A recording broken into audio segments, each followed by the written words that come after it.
Hello, hello. Seeing if we're all right. We are on different platforms. So I am doing this. I'm taking a step further, and I'm actually going live on Instagram today. My name is Erica Patterson. For those that don't know, and I know you saw the headline. So what I'll be talking about is fear and procrastination because that is definitely one thing that I have struggled with all my life. And so here it is. That is going to be the topic in my 14-day challenge that I have started with my team. And so if you're watching this live, I would like for you to, in the comments below, hashtag live. If you are watching the replay, I would like you to hashtag replay. All right, so I don't want to hold you any further than what we're going to need to. That did not make no sense, y'all. So, but we're going to be talking about fear and procrastination, and we're going to I want to talk about each individual. So the top five fears, and I have my notes so that I can stay on track today, because I know that I can probably go all off in left field, and then it's going to be like, okay, So number one is the fear of looking bad. And basically, I would say that it's kind of like you going to a place and you have a stain on your shirt. Okay, fear of looking bad. Then fear of failure. Fear of failure is almost like looking bad. It's all really tied into how you look, and that's something that I guess you would say I have dealt with for quite a while. Fear of change is another. Fear of the unknown, and that can include your successes, and that's definitely been mine. It's a person. It's a feeling to where, like, say you going and you're building your business, but then you start to lose friends along the way, or they want to say you're acting funny, or they want to say something that is, I don't know, you're growing, so it's kind of like you're growing, and I got all this information from my mentor. So but yes, fear, you're just growing while they're standing still, and they want to make you feel bad about it, basically. Fear of rejection is another one, and that is still the fear of looking bad. If you go and talk to somebody and they tell you no, especially in a home-based business, so fear of rejection. And then fear of losing something. So let's take a relationship, for example. If you are wanting to go to an event, say a spouse or something, want to go to an event, read a book, go to a network, and so they fear that if you grow, then you may decide to grow from them, and then they make you kind of feel bad. But along with fear, you have to look at your results, and because a lot of times you can, chances is it's you, and it's not your kids, it's not your spouse, it's not your job, it is not your boss, but the non-success has been yourself. Fear of rejection, fear of losing something, and what was the other two? Fear of failure, fear of looking bad. All of those tie in together to where those are the five causes of fear. And so if you're like me, the question that we have to ask ourselves is, who are you blaming for your lack of success? And so let's talk about the procrastination, because there are two different categories. So there's six topics for your lack of making a move. I'm sorry, daughter. Thank you, Kira. Small. If you're making small, insignificant goals, having the mindset that your goals are too small. So if they're too small, that means you're not really going to go for it. Not wanting something 100% of yourself. And I use myself as an example because since I started working at the age of 16, you know, as long as I was getting a check, okay, that's my comfort zone. And so, there was no real, like, I'm not down to where I have to step outside of and push myself even harder. And so that was some of my issue.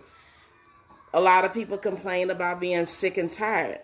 And I actually got to that point because especially with everything going on now, and at some point you just get sick and tired. And a lot of people say they're sick and tired, but they're not sick and tired to the point to where they're ready to make a change. They just complain that way to their friends and family that they're sick and tired.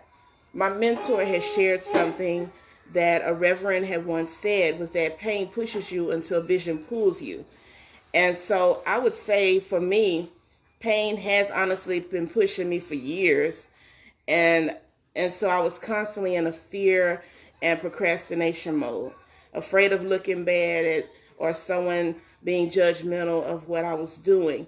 And so I got to the point of being tired. And so I decided that I wanted something different. I wanted to basically be someone who would give people inspiration, motivation, and I want to impact the world, more so everyone. And it's all about who you want to help. And so I did make a decision, and so I am going, and I want to be the top earner in my company. I'm just declaring it now. And so I decided to change my life, and I wanted it. Not 40%, not 53%, not 4 days a week. I wanted it 7 days a week, 24 hours a day, 100% of myself. And number one, being as though I am doing this dang live, that speaks volume. And of course, it's not perfect, but nothing is. This is about getting to perfection, which, no one may ever, but as long as you're educating yourself, that's the way to go. So another one is being comfy. My mentor also shared an example of that. A guy that walked into a store and there was a dog that had his foot on a nail, and he was just sitting there. And so the guy at the counter says he's just going to sit there with that rusty nail digging into his foot. But it wasn't enough pain to make him take action and to move off of that nail. And they called this dog Old Blue, is what they referred to him in the story. And I believe that was a true story. And so that's just being comfortable. You have to stop being comfortable, basically. I mean, it's simple. All of these things are simple enough. But having more excuses than desires is another one. And because a lot of times we blame our kids or our spouse. I was definitely there. All of these years I've been doing network marketing, even though I've learned a lot throughout all of this time. But for the most part, it was always something else outside of myself that was stopping me from making a move and moving forward with my life. And so I had to dang sure make a change. Because some parents would say that I would love to have success, but I'm constantly taking care of my kids and they come first. And so my mentor made me realize that was very detrimental for me to be saying that. It was detrimental for me and detrimental for my kids, because basically I was giving up my power and saying that something outside of me was dictating my success. And so my kids growing up and knowing that they were the cause of me not being successful, that's terrible. And so I had to ask myself, did any mother in history of mankind ever have success, or did they just work harder than I did? And so you have to ask yourself the same question. And so we have to be that example for them, or who are they going to look up to? TikTok, Instagram. I'm looking at my daughter right now. and um and because that's who they're imaging. That's who they're imaging. They spend all day on TikTok, but they don't even want to read. But anyway, so they do feel it though. They feel like you're blaming them, because you can go to every sporting event, you can support them, you can do all of these different things, go to their recitals, but then at the end of the day, when you come home and you can barely pay for your food, you're barely making it, and you don't like a job that you're at every single day, and you want to do better with your life, but you're letting them stop you. They know. And so for me, I just had to stop this deadly cycle.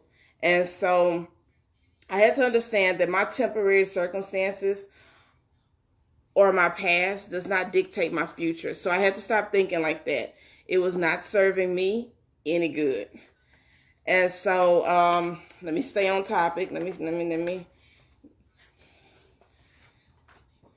A lot of people talk about not knowing what to do. They're confused, even though when you're in a company, you are given everything that you need. And so, but you somehow want to find a reason to be confused, and maybe you are. But if you are that person who has a little bit more time that you need for learning, then okay, you just have to work that extra. You have to give yourself that extra push. And so we have to stop saying that we don't know what to do, that we're overwhelmed, that nobody helps me, nobody cares. I got kids and it's their damn fault anyway. All of those are just non-serving statements. If a person keeps doing all the justifying, it will keep you right where you are. And like my mentor said, it's been working for you. So if that's where you're comfortable with being, that's where you definitely are going to be. But happiness will not really come. So let's move into the solutions. So the reason for this is because I want to help other people, and I want to help create a change for people in their life. It's about mindset shifting. And so in order for us to change, we have to discuss the causes and the roots of fear and procrastination. And so we have been in the same status for years. Some of us decades, but some of us have truly haven't lived since we were 7 years old. I mean, you start off maybe at 16 and now you're working and working and working. So let's take a moment and let's mentally step outside of our comfort zone and just take a breathe. Let's step outside and mentally just step outside and just breathe. Just breathe. Let's get some fresh air and live a little. You're starting to feel more energetic. Hi, Miss Bollick. Kiara sees you. But you start to feel the fear subsiding. You feel the energy within you and the desire to make a change on this planet, that you're not going to stop. And it feels good to help another person at the end of the day. So you have to tap into that greatness. And so what am I trying to say? So we talked about fear. We talked about procrastination. Now, there's good and bad stress. Now, when you go into,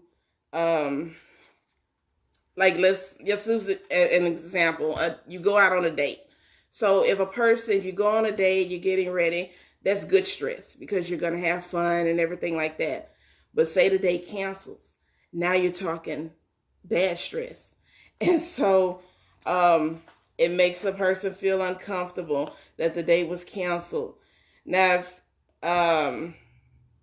basically, we just have to realize that there's good and bad to everything in life.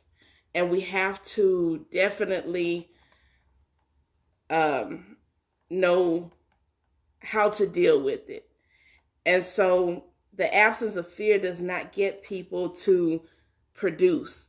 And most people wait the day when fear just is just not there anymore. And that day just pretty much won't ever come. And so we have to step outside of ourselves and know we just have to push through that fear and everything will be okay. Now, I do, like I said, I got this information from a mentor. I don't even know if I explained it good. I don't know if I explained it the right way. And I hope it made sense for somebody. But I do have a document that if you would like more information, you are more than welcome to send me a message and I can send that right over to you. In the topics are how do top earners deal with fear? How do you face procrastination?